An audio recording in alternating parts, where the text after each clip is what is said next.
Hello everyone, my name is Mudud Gupta. This is going to be an extremely important lecture because we are going to discuss about World Trade Organization and its associated issues in this particular lecture.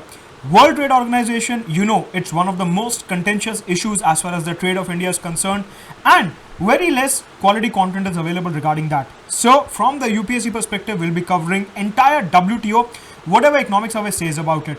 This is presented by me, Mudud Gupta. To subscribe to Unacademy Plus, you can use my referral code Mudud Gupta for 10% discount. काफी सारे plus courses आ रहे हैं Unacademy पे, including अभी शुरू हुआ है economy का crash course, science and tech का क्रैश कोर्स शुरू हो रहा है 22 ऑफ मई से, मॉडर्न हिस्ट्री का full fledged course 16 of June से, इंटरनेशनल रिलेशंस के ऊपर full fledged course 1 of June से 15 दिन बाद, साथ के साथ करंट अफेयर्स के ऊपर फुल फ्लेजेड कोर्स जुलाई में और इकोनॉमी के ऊपर फुल फ्लेजेड कोर्स जुलाई में. सारे के सारे courses live and exclusive only on Unacademy plus. मेरे लाइव लेक्चर्स कहीं और अवेलेबल नहीं है, सिर्फ और सिर्फ अनअकैडमी पे आपको मिलेंगे. So you can subscribe to Unacademy using my referral code Madad Gupta. नीचे डिस्क्रिप्शन बॉक्स में मेरा टेलीग्राम चैनल का लिंक दिया है. Do join that for all the updates. So India and WTO. First of all, if we try and understand the role of WTO, then WTO जो conceptualise किया गया था वो इसलिए किया गया था कि ग्लोबलाइज्ड वर्ल्ड में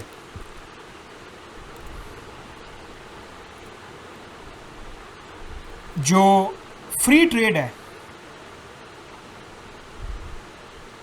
from one country to another, to ensure free movement of goods and capital, trade barriers कम करने के लिए, ट्रेड बैरियर्स को कम करने के लिए जो एक मैकेनिज्म सोचा गया, जो एक बॉडी सोची गई, दैट वाज WTO. WTO का प्राइम ऑब्जेक्टिव था कि जो ग्लोबलाइजेशन का एक प्रोसेस शुरू हुआ था वर्ल्ड वॉर 2 के बाद, उसको एनहांस करना, उसको प्रमोट करना, जिससे कि कंट्रीज जो हैं इक्वल फुटिंग पे आ सकें. यहां पे अगर मैं WTO की बात करूं, then countries have been divided into 3 categories. सबसे पहले developed countries, then developing nations, and then LDCs. LDCs कौन होती हैं? LDCs का मतलब होता है लीस्ट डेवलप्ड कंट्रीज. राइट. तो सवाल उठता है कि ये कैटेगराइजेशन क्यों? WTO के नॉर्म्स, WTO का मैकेनिज्म ये कहता है कि देखिए, डेवलप्ड नेशन जो है, जो डेवलप्ड कंट्रीज हैं, उनके पास ऑलरेडी बहुत ज्यादा पैसा है. जो डेवलपिंग कंट्रीज हैं, they are still in the growing phase. तो इनको थोड़े से ट्रेड कंसेशंस मिलने चाहिए. इंडिया और चाइना जो हैं वो इधर आते हैं. India and China, they lie in this particular category developing countries में. मतलब कि इंडिया और चाइना को जब ये ग्लोबली ट्रेड करते हैं, ये बड़े बड़े देश इंडिया और चाइना जब ये ग्लोबल ट्रेड करते हैं, तो इनको थोड़े से कंसेशंस मिलते हैं in terms of duty relaxation, in terms of trade barriers, custom norms, import duty, export duty, इन सब चीज़ों में हल्का सा इन्हें रिलैक्सेशन मिलता है as compare to the developed countries. Developed countries के लिए रूल्स जो हैं वो थोड़े से ज़्यादा स्ट्रिक्ट हैं, और डेवलपिंग कंट्रीज के लिए जो रूल्स हैं वो थोड़े से लिबरलाइज्ड हैं, थोड़े से ईजी हैं. फिर आते हैं LDCs, least developed countries. For example Bangladesh. In countries के जो एक्सपोर्ट्स होते हैं, फॉर एग्जांपल ऐसे समझिए, ये इंडिया है, ये बांग्लादेश है, और इधर ये UK है. इंडिया में भी शर्ट्स बन रही हैं, बांग्लादेश में भी शर्ट्स बन रही हैं. ठीक है. इंडिया ने UK को शर्ट्स एक्सपोर्ट करी, इसके ऊपर लगेगी इंपोर्ट ड्यूटी. UK जो है इसके ऊपर इंपोर्ट ड्यूटी लगाएगा.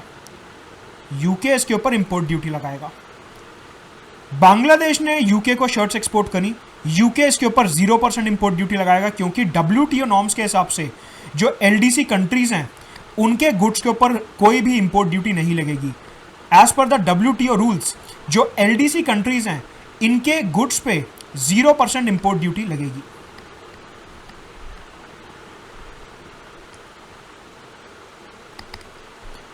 राइट. इस वजह से आज की तारीख में जो बांग्लादेश का टेक्सटाइल एक्सपोर्ट है वो इंडिया को कंपटीशन दे रहा है। अगर आपसे मेंस में या इंटरव्यू में पूछा जाता है कि ऐसा क्यों हो रहा है, तो आपको ध्यान रखना है कि बांग्लादेश जो है वो WTO कैटेगराइजेशन के अंडर LDC कैटेगरी में आती है। इस वजह से उनके टेक्सटाइल एक्सपोर्ट ज़्यादा बढ़ रहे हैं। हमारे यहाँ टेक्सटाइल एक्सपोर्ट स्लोली बढ़ रहे हैं क्योंकि हमारे जो एक्सपोर्ट्स हैं दूसरी कंट्रीज उस पर इंपोर्ट ड्यूटी लगाती हैं। मतलब कि अगर इंडिया एक्सपोर्ट कर रहा है यूके को, तो यूके उसके ऊपर इंपोर्ट ड्यूटी लगाएगा, राइट। तो इस तरीके से ट्रेड को प्रमोट करना, अलग अलग कंट्रीज के लिए ट्रेड बैरियर्स कम करना, लिबरलाइजेशन प्रमोट करना, ग्लोबलाइजेशन का प्रोसेस प्रमोट करना, free movement of goods ensure करना, ये काम है WTO का, राइट। नाउ इकोनॉमिक सर्वे कहता है कि इंडिया की जो मेजर प्रायोरिटी है एट द WTO वो है collaborating with the developing countries and least developed countries. Bangladesh, China, Indonesia, Brazil, south Africa, Russia, ऐसे देशों के साथ कोलैबोरेट करना। और जो हम लोगों का कलेक्टिव इंटरेस्ट है, देखिए दुनिया जो है ट्रेडिंग के मामले में दो हिस्सों में बटी हुई है। एक है नॉर्थ वर्ल्ड और एक है south world, right. North world कौन सा वर्ल्ड है? नॉर्थ वर्ल्ड है डेवलप्ड वाला, western Europe, US, Canada, Japan, Italy etcetera. South world कौन सा है? हम जो डेवलपिंग लीस्ट डेवलप्ड कंट्रीज हो गए, India, Bangladesh, China etcetera. North world चाहता है कि उसको ज़्यादा फायदा हो और साउथ वर्ल्ड चाहता है कि उसको ज़्यादा फायदा हो। तो WTO में जो ग्रुपिज्म होता है वो इस बिहाफ पे होता है, इस तरीके से होता है। अभी रिसेंटली अगर मैं करंट अफेयर्स से थोड़ा लिंक करूं, प्रधानमंत्री नरेंद्र मोदी ने वीडियो कॉन्फ्रेंसिंग के थ्रू नॉन अलाइन मूवमेंट के जो नेशन हैं, जो नॉन अलाइन मूवमेंट के नेशन मेंबर्स हैं, उनकी एक वीडियो कॉन्फ्रेंस को संबोधित करा, उनकी एक वीडियो कॉन्फ्रेंस को एड्रेस करा। उसके पीछे जो मेजर एजेंडा था वो ये था कि ये सारी की सारी NAM कंट्रीज जो हैं, they are developing countries, they are developing countries. So to forge a south-south cooperation, to promote a south-south cooperation between the countries, देशों के बीच में साउथ-साउथ कोऑपरेशन प्रमोट करने के लिए प्रधानमंत्री नरेंद्र मोदी ने ये NAM देशों के जो लीडर्स हैं इनको वीडियो कॉन्फ्रेंसिंग के थ्रू संबोधित करा। तो बेसिकली हम क्या करते हैं डिप्लोमेसी में, हम अपना एक सपोर्ट बना के चलते हैं। हम साउथ वर्ल्ड की कंट्रीज, डेवलपिंग कंट्रीज के साथ जो संबंध है वो बना के चलते हैं, जिससे कि WTO के टाइम पे जब ट्रेड के नेगोशिएशंस आए तो ये सारी की सारी साउथ वर्ल्ड कंट्रीज हमारे साथ हों और हम नॉर्थ वर्ल्ड के एजेंडा को काउंटर कर सकें इफेक्टिवली हमारे खुद के ट्रेड इंटरेस्ट में। ये आपको WTO के पॉइंट ऑफ व्यू से ये जो डिवीजन है वर्ल्ड का, ये जो डिमार्केशन है, ये जो इंटरेस्ट है, ये ध्यान में रखना है। मेंस और एसए में आपको बहुत ज़्यादा हेल्प करने वाला है ये। तो सबसे पहले इंडिया का एजेंडा यहाँ पे क्या है कि ये जो कोलैबोरेशन है साउथ साउथ का, ये जो कोलैबोरेशन है डेवलपिंग और लीस्ट डेवलप्ड कंट्रीज़ का, इस कोलैबोरेशन को बनाए रखना, इस कोलैबोरेशन को प्रोटेक्टेड रखना और जो liberalised globalised trading system develop हुआ है उसको प्रोटेक्ट करना। साथ के साथ अगर मैं एक बारी और इसे करंट अफेयर से जोड़ूं, आपको यह पता होगा कि जो डोनाल्ड ट्रंप की सरकार है यूएस में और बोरिस जॉनसन की जो सरकार है यूके में, बोरिस जॉनसन की सरकार और डोनाल्ड ट्रंप की सरकार यूएस में, ये दोनों लीडर्स जो हैं they are slightly against the globalisation process. ये जो दोनों लीडर्स हैं they are slightly against globalisation. आपको ये पता होगा कि जो डोनाल्ड ट्रंप है वो हमेशा कहते हैं कि यूएस में जॉब्स वापस लाओ, यूएस में ही सब कुछ बनना चाहिए, यूएस में ही सब कुछ मैन्युफैक्चर होना चाहिए। साथ के साथ आपको पता होगा कि बोरिस जॉनसन ने यूके को ब्रेग्जिट करवाया यूरोपियन यूनियन से। बेसिकली दोनों ही लीडर्स जो हैं ये थोड़ी सी इनवर्ड लुकिंग पॉलिसीज फॉलो करते हैं, they follow slightly inward looking policies. तो इस सिनारियो में जहाँ पे ये जो नॉर्थ वर्ल्ड है ये थोड़ा सा एंटी ग्लोबलाइज्ड हो रहा है, जो नॉर्थ वर्ल्ड है ये थोड़ा सा एंटी ग्लोबलाइज्ड हो रहा है, इस सिचुएशन में ग्लोबलाइजेशन को प्रोटेक्ट करने के लिए हमारे को चाइना को, रशिया को, ब्राज़ील को, साउथ अफ्रीका को, इंडोनेशिया को, टर्की को, हम जैसे देशों को साथ में खड़ा होना पड़ेगा जिससे कि हमारे को फ्री एक्सेस मिल सके उनकी मार्केट का। अब देखिए हमारा लॉजिक यहाँ पे क्या है, हमारा लॉजिक यहाँ पे ये है कि इनिशियली 1950s, 60s, 70s में ये जो डेवलप्ड कंट्रीज़ हैं, ये जो नॉर्थ वर्ल्ड कंट्रीज़ हैं, इन्होंने ग्लोबलाइजेशन का बहुत फ़ायदा उठाया। इनकी जो इंडस्ट्रीज़ ग्रो करी, इनका जो पूरा का पूरा ट्रेडिंग सिस्टम ग्रो करा, वो इसीलिए ग्रो कर पाया क्योंकि दुनिया में ग्लोबलाइजेशन बढ़ रहा था। अब जब हमारी बारी आई ग्लोबलाइजेशन का बेनिफिट लेने की, तो ये लीडर्स जो हैं ये ग्लोबलाइजेशन से दूर भाग रहे हैं कि डेवलपिंग देश और लीस्ट डेवलप्ड कंट्रीज कैसे फ़ायदा उठा रहे हैं, फ़ायदा तो सिर्फ हम ही उठाएंगे। ये तो गलत बात हुई। आपने जब फ़ायदा उठाया ग्लोबलाइजेशन का तब हमने कुछ नहीं बोला, लेकिन अब जब हमारी बारी है फ़ायदा उठाने की तो आप उससे पीछे नहीं हट सकते। इस एजेंडा को प्रोटेक्ट करने के लिए इंडिया को ज़रूरी है साउथ साउथ कोऑपरेशन प्रमोट करना। जीएस मेंस पेपर 2 में अगर डिप्लोमेसी से रिलेटेड कोई क्वेश्चन आता है तो वहां पे भी आप यही बात लिखोगे कि हमारी डिप्लोमेसी का एक बहुत मेजर एजेंडा क्या है, डब्ल्यूटीओ के लिए साउथ साउथ कोऑपरेशन प्रमोट करना, डेवलपिंग कंट्रीज के बीच में कोलैबोरेशन को प्रमोट करना। राइट, तो ये वाला जो इशू है पूरा, ये GS3 और GS2 दोनों के पॉइंट ऑफ व्यू से काफ़ी ज़्यादा इंपॉर्टेंट है। साथ के साथ डब्ल्यूटीओ में एक एपिलेट बॉडी है। एपिलेट बॉडी मतलब ऐसा मानिए आप कि डब्ल्यूटीओ में अगर कोई कॉन्फ्लिक्ट है तो ये एक बॉडी है जो रिजॉल्व करती है। इस बॉडी के डिसीजन को अगर आपको चैलेंज करना है तो डब्ल्यूटीओ में एक एपिलेट बॉडी है जो डिस्प्यूट्स को रिजॉल्व करने में हेल्प करती है। इस बॉडी में वैकेंसीज काफ़ी ज़्यादा बढ़ गई हैं और कोरोना की वजह से अभी तक ये वैकेंसीज जो हैं ये फिल नहीं हुई हैं। इंडिया का यहाँ पे दूसरा एजेंडा क्या है कि एपिलेट बॉडी को फंक्शनल बनाया जाए, जल्दी से जल्दी इसके मेंबर्स अपॉइंट किए जाएं, जिससे कि डब्ल्यूटीओ का जो डिस्प्यूट रेजोल्यूशन मैकेनिज्म है वो स्ट्रांग हो। अब आपको पता होगा कि इंडिया की डिप्लोमेसी का एक बहुत इंटीग्रल पार्ट है क्या, कि हम इंटरनेशनल ऑर्डर में, इंटरनेशनल बॉडीज़ में, इंटरनेशनल रूल्स में बहुत ज़्यादा बिलीव करते हैं। चाहे वो यूनाइटेड नेशंस हो, यूनाइटेड नेशन सिक्योरिटी काउंसिल हो, चाहे वो एशियन डेवलपमेंट बैंक हो, चाहे वो ब्रिक्स डेवलपमेंट बैंक हो, G20 हो, शंघाई कोऑपरेशन हो, कोई भी ग्रुप हो, हम हमेशा रूल्स के साथ चलते हैं, हम हमेशा रूल्स को अबाइड करते हैं। सिमिलरली ट्रेड के मामले में भी इंडिया का यही कहना है कि आप एपिलेट बॉडी को जल्दी से जल्दी उसकी वैकेंसीज भर दो, जिससे कि हमारा अगर चाइना के साथ, यूएस के साथ, आसियान के साथ कोई ट्रेड डिस्प्यूट होता है तो वो एपिलेट बॉडी में हम ठीक तरीके से रिजॉल्व कर सकेंगे। राइट, तो ये एक और इशू है जो अभी पेंडिंग है हमारा डब्ल्यूटीओ के आगे, ऐसा इकोनॉमिक सर्वे बोलता है।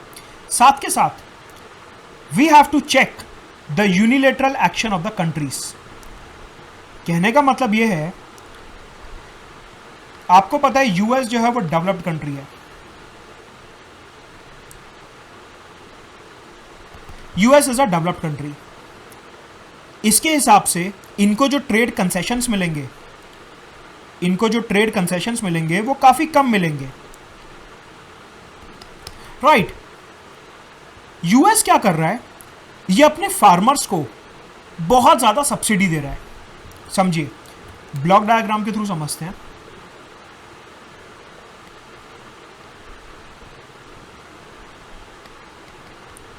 लेट अस से यूएस को अफ्रीका में कोई फूड ग्रेन्स एक्सपोर्ट करना है, और लेट अस से ये इंडिया है, इंडिया को भी अफ्रीका में फूड ग्रेन्स एक्सपोर्ट करने हैं। लेट अस से दोनों के दोनों ही वीट एक्सपोर्ट कर रहे हैं।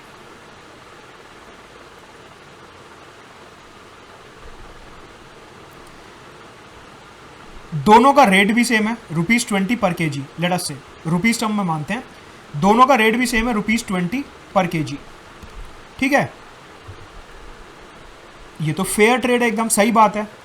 अब यूएस यहां पे क्या कर रहा है, अपना एक्सपोर्ट प्रमोट करने के लिए अपने फार्मर्स को ये बोल रहा है कि आप एक काम करो, ये जो वीट है ये आप ₹10 पर केजी में एक्सपोर्ट करो, ₹10 पर केजी में एक्सपोर्ट करो। जो बचे हुए ₹10 हैं वो मैं आपके बैंक खाते में डाल दूंगा। फार्मर को चाहिए ₹20। फार्मर पहले ₹20 ले रहा था अफ्रीका से। डोनाल्ड ट्रंप ने बोला कि आप एक काम करो, आप अफ्रीका में जो वीट है वो सिर्फ ₹10 में बेचो। फार्मर ने कहा मैं नुकसान में क्यों बेचूं। डोनाल्ड ट्रंप बोले कि आप ₹10 बचे हुए मेरे से ले लो। फार्मर को तो ₹20 से मतलब है। ये सिस्टम हो गया, इसे कहा जाता है सब्सिडी, कि जो डोनाल्ड ट्रंप है वो अपने एक्सपोर्ट्स को सब्सिडाइज कर रहे हैं, वो सब्सिडी दे रहे हैं अपने फार्मर्स को। अब इंडिया ये सब्सिडी नहीं दे सकता क्योंकि इंडिया के पास इतना पैसा नहीं है। We are a developing country, US जो है वो डेवलप्ड कंट्री है। इस वजह से क्या होता है कि जो डेवलप्ड कंट्रीज के एक्सपोर्ट्स हैं वो बढ़ जाते हैं। अब अफ्रीका में कोई व्यक्ति है तो वो किसकी वीट खरीदेगा? वो ऑब्वियसली यूएस से वीट खरीदेगा क्योंकि वो सस्ती है। इंडिया की वीट तो वो नहीं खरीदेगा। इस वजह से जो डेवलपिंग कंट्रीज हैं, Indonesia, Brazil, south Africa, India, China जैसी, हमारे एक्सपोर्ट्स इंपैक्ट हो जाते हैं क्योंकि डेवलप्ड कंट्रीज जो हैं वो एक्सपोर्ट्स के ऊपर अपने मैन्युफैक्चरर्स को सब्सिडी देने लगती हैं, which is a unilateral action of the countries. इसको चेक करने के लिए, इसको कंट्रोल करने के लिए इंडिया को ये मैटर डब्ल्यूटीओ में उठाना है और इकोनॉमिक सर्वे में बोला गया कि बहुत जल्द ये वाला मैटर हम फिर से रेस करेंगे। राइट, तो ये वाला इशू आपको ध्यान रखना है कि जो डेवलप्ड कंट्रीज हैं वो अननेसेसरी एक्सपोर्ट सब्सिडीज दे रही हैं अपने एक्सपोर्ट प्रमोट करने के लिए। ये आपको एग्जांपल ध्यान रखना है। राइट, ऑल्सो इंडिया सेट कि हमारे को डब्ल्यूटीओ लेवल पे ट्रांसपेरेंसी भी प्रमोट करनी है। राइट, नेक्स्ट आता है पब्लिक स्टॉक होल्डिंग्स का इशू। बहुत इंपॉर्टेंट इशू है जिसको लेके यूएस ने काफी ज्यादा हंगामा मचाया था डब्ल्यूटीओ पे। स्टॉक होल्डिंग्स का इशू क्या है समझते हैं।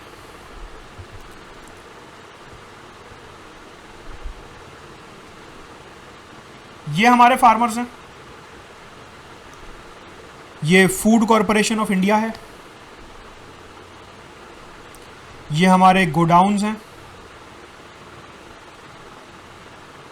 ये हमारी जनता है, पब्लिक ऑफ इंडिया। हम क्या कर रहे हैं? फार्मर्स को दे रहे हैं एमएसपी, मिनिमम सपोर्ट प्राइस।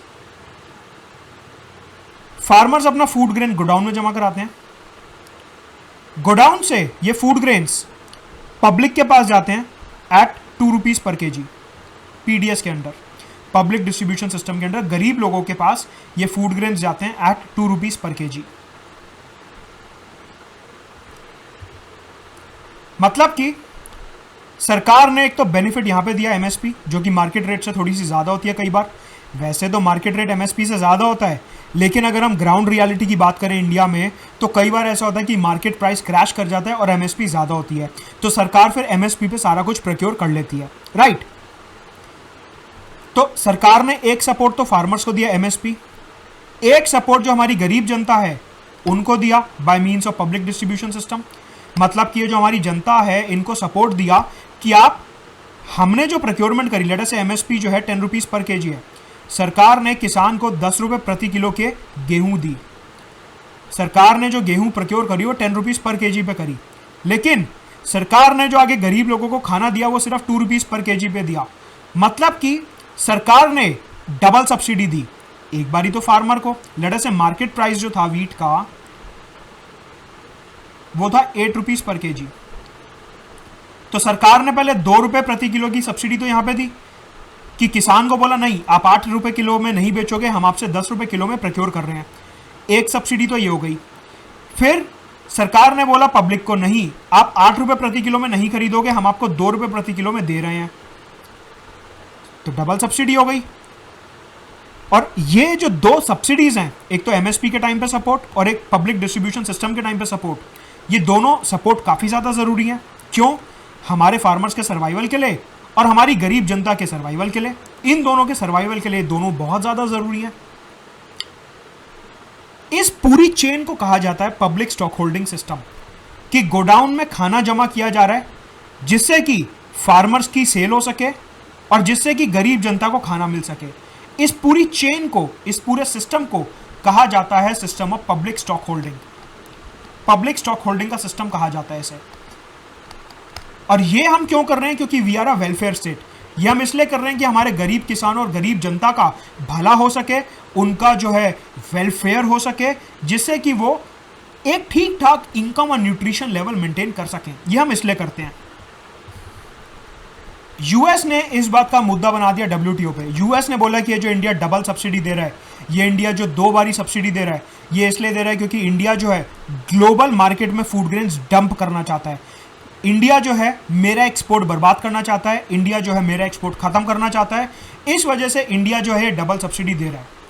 यह एलिगेशन लगाया है यूएस ने इंडिया पे। और इस वजह से ये जो पूरा सिस्टम है पब्लिक स्टॉक होल्डिंग का, ये काफी कंटेंशियस इशू है एट द डब्ल्यूटीओ। हमारे लिए ये मैटर है फूड सिक्योरिटी का, लेकिन यूएस को इसमें हमारी चाल लगती है और वो कहता है कि ये जो है ये मैटर है ट्रेड का। इसी के साथ साथ इसी तरीके की एक इशू चल रहा है फिशरीज को लेके कि मछली के इंपोर्ट एक्सपोर्ट के ऊपर भी ऐसे इंपोर्ट ड्यूटी एक्सपोर्ट ड्यूटी का एक मसला चालू है।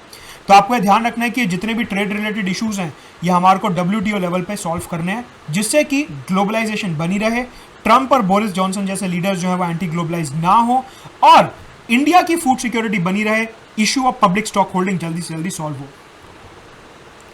यहां पे एक मॉक क्वेश्चन बनता है मेंस का GS3 का, इसका आंसर मैं ऑलरेडी डिस्कस कर चुका हूं। क्वेश्चन देख लीजिए, for a holistic sustainable and clean growth the least developed countries and the developing countries require preferential treatment. Analyse, preferential treatment तो चाहिए, लिमिटेड एक्सपोर्ट इंपोर्ट ड्यूटी और ये सब जो मैंने डिस्कस करा, राइट। अब क्या हुआ, WTO में रिसेंटली एक अग्रीमेंट साइन हुआ है जिसका नाम है trade facilitation agreement, TFA। Trade facilitation agreement sign हुआ है प्राइमरीली फॉर गुड्स, सर्विसेज के लिए साइन नहीं हुआ, नॉट फॉर सर्विसेज, सिर्फ और सिर्फ गुड्स के लिए साइन हुआ है trade facilitation agreement. Under this her country को एक national committee on trade facilitation बनानी पड़ेगी, इंडिया ने भी बनाई है, ये आपको कमेटी का नाम ध्यान रखना है। अगर WTO के ऊपर GS मेंस पेपर 3 में आंसर आता है या प्रीलिम्स में कोई सवाल आता है तो आपको पता होना चाहिए कि ट्रेड फैसिलिटेशन अग्रीमेंट के अंडर हमने national committee on trade facilitation बनाई है। इस कमेटी का प्राइम ऑब्जेक्टिव क्या है? इस कमेटी का प्राइम ऑब्जेक्टिव है टू प्रमोट ट्रेड। जो इंपोर्ट एक्सपोर्ट की कॉस्ट है, जो पोर्ट इंफ्रास्ट्रक्चर है, जो ट्रांसपोर्टेशन की कॉस्ट है, लॉजिस्टिक के कॉस्ट है, इन सबको इंप्रूव करना, जिससे कि एक जगह से दूसरी जगह जो इंटीग्रेशन है वो हो सके, सप्लाई चेन्स ठीक तरीके से बनाई जा सके और जो cost and time of travel है, cost and time of transportation है, उसको रिड्यूस किया जा सके। तो ये ट्रेड फैसिलिटेशन अग्रीमेंट इसलिए बनाया गया जिससे कि हर देश में सीमलेस मूवमेंट ऑफ गुड्स हमारे को देखने को मिले। यहां पे इंडिया ने ये बोला है कि ठीक है, आप सब ने बोला कि गुड्स में ये ट्रेड अग्रीमेंट साइन करो, हमने ट्रेड फैसिलिटेशन अग्रीमेंट साइन कर लिया गुड्स का, लेकिन अब हमारी डिमांड है कि इसी तरीके से एक सर्विस फैसिलिटेशन अग्रीमेंट भी साइन होना चाहिए। मतलब कि सर्विसेज के डोमेन में ट्रेड फैसिलिटेशन अग्रीमेंट साइन होना चाहिए। क्यों? क्योंकि सर्विसेज जो है वो हमारा स्ट्रॉन्ग पॉइंट है। तो अगर आपको GS मेंस पेपर 3 में पूछा जाता है WTO नेगोशिएशंस के बारे में, तो आप ये लिखोगे कि यहाँ पे हमने दूसरी कंट्रीज के कहने पे ट्रेड फैसिलिटेशन अग्रीमेंट तो साइन कर लिया to promote the trade of goods, लेकिन सर्विसेज के डोमेन में ट्रेड फैसिलिटेशन अग्रीमेंट साइन करना अभी बाकी है। क्योंकि इंडिया का मेजर पॉइंट है सर्विसेज, तो ये हमारे को नेगोशिएशंस कैरी फॉरवर्ड करने पड़ेंगे और WTO में जल्दी से जल्दी सर्विसेज को भी कवर कराना पड़ेगा। आगे बढ़ने से पहले नीचे डिस्क्रिप्शन बॉक्स में मेरा टेलीग्राम चैनल का लिंक दिया है, उसे जरूर ज्वाइन करिए। आपका एक भी यूट्यूब वीडियो और मेरी स्पेशल क्लासेस मिस नहीं होंगी। एंड अनअकैडमी पर सब्सक्राइब करने के लिए मेरा नाम यूज कर सकते हैं, मुदत गुप्ता। सिंपली मेरा नाम डालिए इनवॉइसिंग के टाइम पे and you will get a 10% discount, right. Also ये जो मेरा यूट्यूब चैनल है इस पर बेल आइकन दबा दीजिए। जब भी मैं वीडियो डालूंगा, ऑलमोस्ट रोज ही डालने की कोशिश करता हूँ, जैसे ही वीडियो डालूंगा आपको नोटिफिकेशन आ जाएगा, एक भी लेक्चर मिस नहीं होगा। टेलीग्राम चैनल जरूर ज्वाइन कर लीजिए, राइट। नाउ ट्रेड फैसिलिटेशन के अंडर जो हमारी national committee on trade facilitation है, इन्होंने कई सारे कदम उठाए हैं, जैसे कि RFID टैग्स। आपको पता होगा हाईवे पे आजकल RFID टैग्स, जो रेडियो फ्रीक्वेंसी आइडेंटिफिकेशन वाले टैग्स हैं, वो मैंडेटरी कर दिए गए हैं, जिससे कि हाईवे पे लाइन ना लगे। आप सिर्फ टैग दिखाओ दूर से ही, वो ऑटोमेटिकली इंफ्रारेड के थ्रू उसे डिटेक्ट कर लेगा, आपकी पेमेंट डिडक्ट हो जाएगी और आप आसानी से जा सकते हो। सिर्फ और सिर्फ 3 डॉक्यूमेंट्स चाहिए इंपोर्ट एक्सपोर्ट के लिए। पहले बहुत सारे चाहिए होते थे, अब सिर्फ 3 डॉक्यूमेंट्स चाहिए इंपोर्ट एक्सपोर्ट के लिए। साथ के साथ ई संचित प्लेटफॉर्म डेवलप किया गया है। प्रीलिम्स के लिए इंपॉर्टेंट है ये फैक्ट, ध्यान रखना। ट्रेड फैसिलिटेशन अग्रीमेंट के अंडर ई संचित प्लेटफॉर्म डेवलप किया गया है, जहां पे आप सारे के सारे डॉक्यूमेंट्स ऑनलाइन सबमिट कर सकते हो, जिससे कि आपको लाइन में ना लगना पड़े। और 24/7 हेल्पलाइन पुट की गई है ट्रेडर्स के लिए, जिससे कि उन्हें कोई भी प्रॉब्लम है इंपोर्ट एक्सपोर्ट में तो वो ये 24/7 हेल्पलाइन के थ्रू पता लगा सके। पोर्ट इंफ्रास्ट्रक्चर अपग्रेड किया जाएगा। साथ के साथ पोर्ट्स को हिंटरलैंड्स के साथ कनेक्ट किया जाएगा, जिससे कि जल्दी से जल्दी गुड्स का मूवमेंट हो सके। तो ये है पूरा का पूरा WTO का हमारा एनालिसिस और WTO का हमारा जो इश्यूज हैं, अपॉर्चुनिटीज हैं, चैलेंजेस हैं। This is it from this video. Don't forget to use my referral code Mudit Gupta for 10% discount on Academy Plus. नीचे टेलीग्राम चैनल का लिंक दिया है, do join that.